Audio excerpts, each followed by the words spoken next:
Ces dernières heures sur Twitter, plusieurs informations circulent, donc des rumeurs sur la sortie de DeepSeek R2. Certains documents ont fuité, donc je vais vous décrire ce document. Ce qu'on peut dire donc sur DeepSeek R2, c'est que en fait le modèle DeepSeek R2 possède plus de 1200 milliards de paramètres. En fait, qu'est-ce que c'est? C'est que les paramètres sont les neurones internes de l'intelligence artificielle qui lui permettent d'apprendre et de traiter l'information. Plus il y a de paramètres et plus le modèle est potentiellement puissant et capable de comprendre des tâches complexes. Alors que veut dire 78B actif? En fait, sur ces 1,2 trillion de paramètres, en fait, seulement 78 milliards sont activés lors de chaque utilisation. C'est une caractéristique des architectures dites mixture of expert, donc MEE, où seule une partie du réseau est utilisée à chaque requête, ce qui permet d'augmenter la puissance sans exploser la consommation de ressources.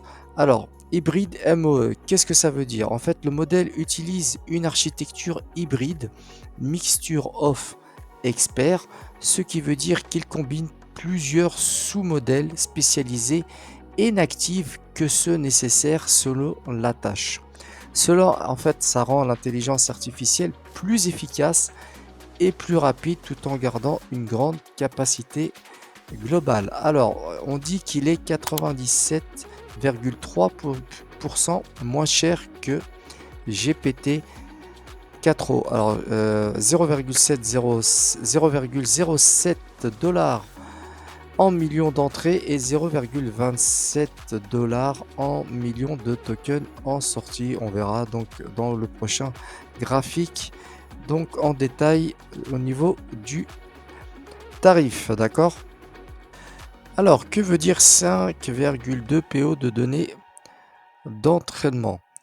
Donc, en fait, le modèle a été entraîné sur 5,2 pétaoctets de données, soit une quantité énorme d'informations, dont texte, images et autres. Cela permet à l'IA donc d'être très compétente et polyvalente. Alors, concernant les 89,7% donc sur C-Eval 2.0, en fait, c'est un benchmark, hein, un test de référence qui mesure la capacité de l'IA à comprendre et à répondre à des questions complexes. Donc, il a eu un score de 89,7%, ce qui montre que DeepSeek R2 est très performant, notamment en compréhension et raisonnement, souvent au-dessus de ses concurrents sur ces tests.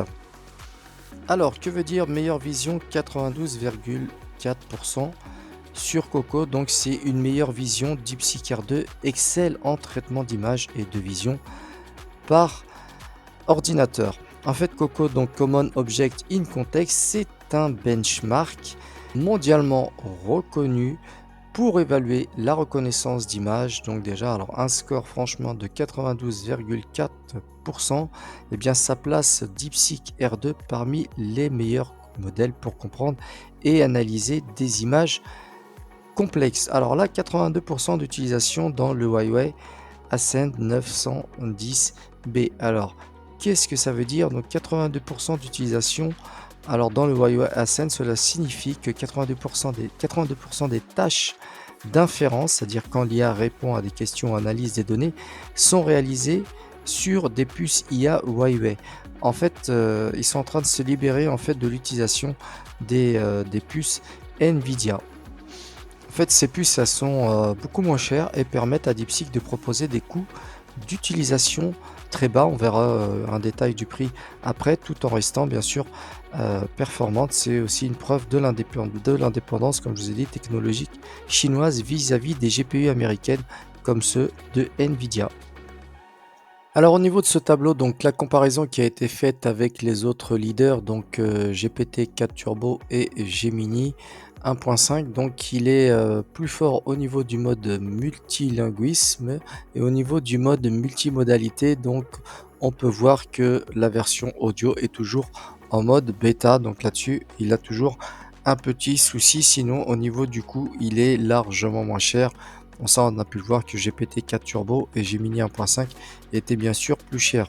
Une particularité en plus, bien sûr, c'est le déploiement en local et apparemment celui-ci a été aperçu au niveau de Hugging Face, pardon. Donc, comme je vous dis, il a été probablement repéré il y a à peu près un mois. Alors, je vous reparle ici au niveau des coûts, donc plus en détail par rapport par exemple à OpenAI O3 et OpenAI O4 mini. Donc, comme vous pouvez le voir, il est largement moins cher. Donc, il a un coût de 0,07 dollars par million de tokens en entrée, 0,27 dollars par million de tokens en sortie, donc 140 fois moins cher que OpenAI O3, comme vous pouvez voir, à 10 dollars par million de tokens en entrée et 40 dollars en millions de tokens en sortie. Et là, donc je pense DeepSeek R2 sera très intéressant, comme j'ai mis, hein, lorsque l'on va développer par exemple des applications de vibe coding, quand on va intégrer donc DeepSeek R2 au niveau de Klein ou de Rocode. Et bien sûr, je pense que celui-ci sera intégré par la suite au niveau de Trae et pourquoi pas au niveau